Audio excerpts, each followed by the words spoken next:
namaz, inshallah. We continue with Ayat 33. أعوذ بالله من الشيطان الرجيم. بسم الله الرحمن الرحيم. وقرن في بيوتكن ولا تبرجن تبرج الجاهلية الأولى وأقمنا الصلاة وآتينا الزكاة وأطعنا الله ورسوله إنما يريد الله ليذهب عنكم الرجس أهل البيت ويطهركم تطهيرا واذكرن ما يتلى في بيوتكن من آيات الله والحكمة إن الله كان لطيفا خبيرا صدق الله العلي العظيم. اللهم صل. We continue to talk about Ayat 33, which is known as Ayat Tatheer. إنما يريد الله ليذهب عنكم الرجس أهل البيت ويطهركم تطهيرا. اللهم صل على محمد وآل محمد. There are two schools of thought about this particular ayah among the Muslim Ummah. The first school of thought, they believe this ayah is am. Am means what? General. Meaning, it's not as specific as the Shia claim. Number one, they said the meaning of Ahlul Bayt means the wives of the Prophet.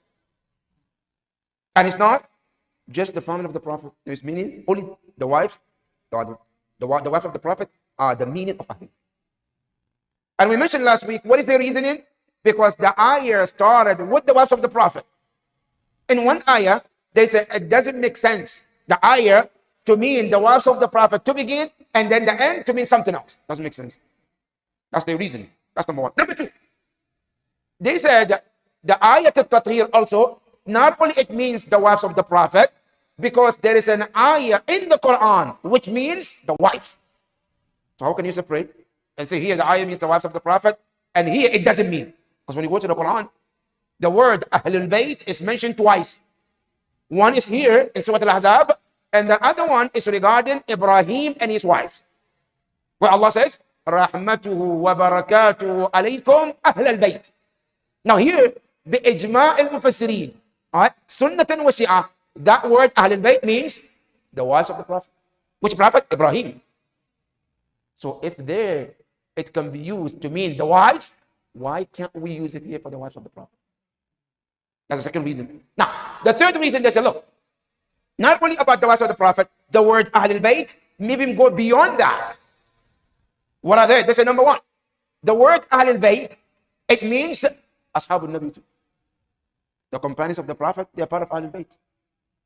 So why do you try to take everybody out and just make it to the only Ahlul Bayt, not the others? Now Ahlul Bayt, even the companions, they also part of Ahlul Bayt. That's another claim. What they mean, in al-ayah, ayatun shamila, wa laysat khas. Khas is Shia saying that. Ahlul Sunnah, they say, no, it's am, you know. Not only that, some of them, they said, Ahlul Bayt not only means the companions, it means ummatuh. Everybody. You know, everybody. Muslim, Kafir, everybody's around me. That's one of the sayings.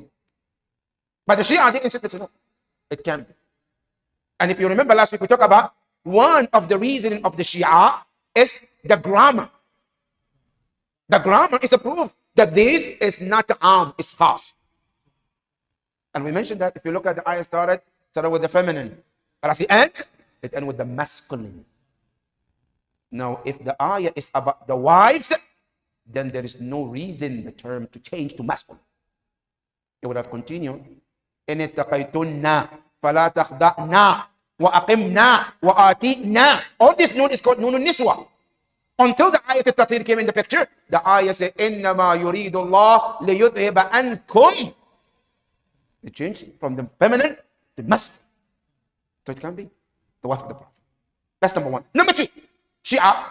This is the reason why we said this ayah is khas, not am. You keep saying the wife of the Prophet, okay? The wives of the Prophet, they themselves, they say, we are not part of it. The wives of the Prophet, which you make them part of the Ahlul Bayt, they said, we are not part of it. One of them is Salama. Salama, she said, I was in the house of my house with Rasulullah when Fatima came.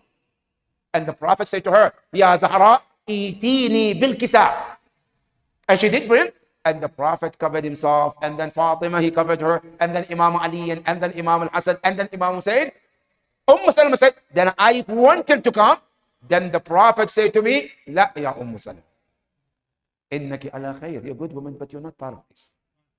She said, she's one of the wives of the Prophet. So, if the ayah is about the wives, they should have claimed that.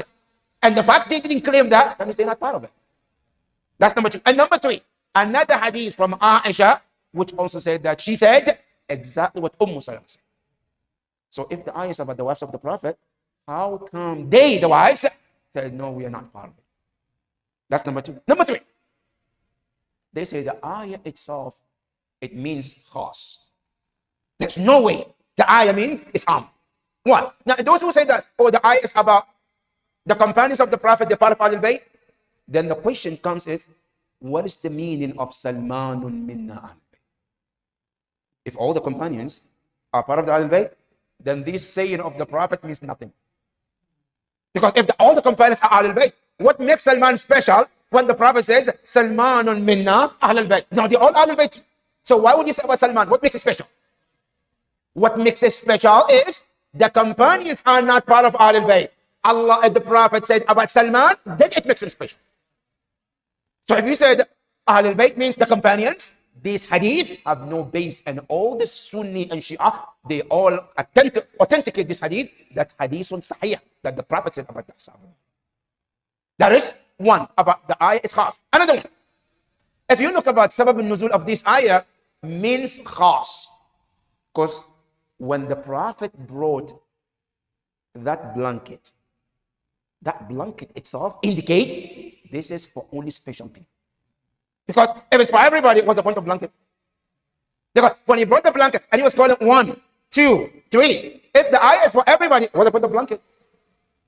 For example, if I say this meeting is a closed door meeting, right? And then I say, okay, everybody can come. What's the meaning of closed door? The closed door says some can come and some cannot.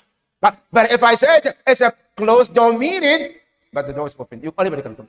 Doesn't make any sense.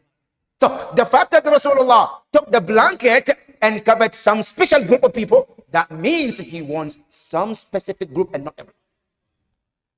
Not only that, the Prophet himself said so. He said that this is not for everybody. How? When the Prophet covered himself and Zahra and Imam Ali and Hassan and Hussein, the Mufassirin, they said, ثُمَّ أَوْمَأَ بِيَدِهِ الْيُمْنَى إِلَى السَّمَاءِ. The Prophet brought his hand out of the blanket to the sky. وَقَالَ اللَّهُمَّ هَؤُلَاءِ أَهْلَ بَيْتِ. His words, Ya Allah, these individuals under the blanket, they are the Ahlul Bayt. وَخَاصَتِي, and they are the special ones. وَحَامَّتِي, لَحْمُهُمْ لَحْمِي وَدَمُهُمْ دَمِي يُؤْلِمُنِي مَا يُؤْلِمُ وَيَحْزُنُنِي مَا يَحْزُنُ. If the Prophet didn't mean those special people, what is the point of this word? Khasati, hammati, lahmi, wala. What do you mean of that? Right? So the fact that these words came is a proof that Ahlul Bayt are special individuals. Not only that, another meaning that this Ahlul Bayt are khas, Jibreel wanting to be part of it too. Now Jibreel, who asked Allah, Ya Rabb, وَمَنْ هُمْ تَحْتَ الْكِسَى. Allah told him, Ya Rabbi, أَتَأْذَنُ لِي أَنْ أَهْبِتَ إِلَى الْأَرْضِ لِأَكُونَ مَعَهُمْ خَامِسًا.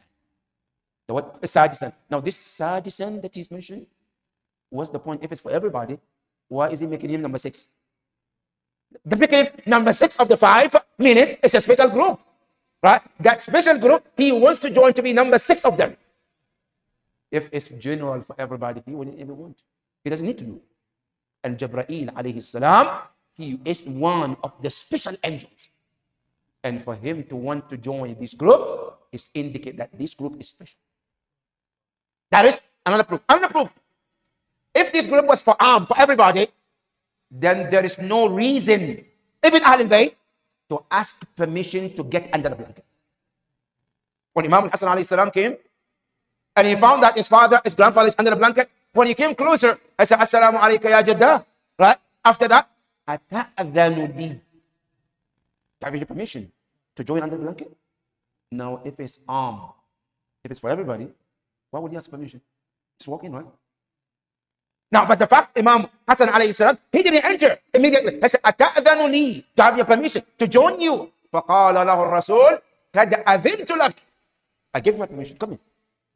That asking permission and granting permission, meaning this is for special. And not just for Imam Hassan alayhi salam. Imam al-Hussein, the same thing. Imam Ali, the same thing. Az-Zahra, the same thing. Now, all of these permissions, if you put them together, it means Ahlul Bayt are special individuals that are chosen by Allah subhanahu wa ta'ala.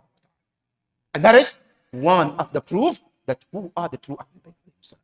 Now, before we get to the ayah itself,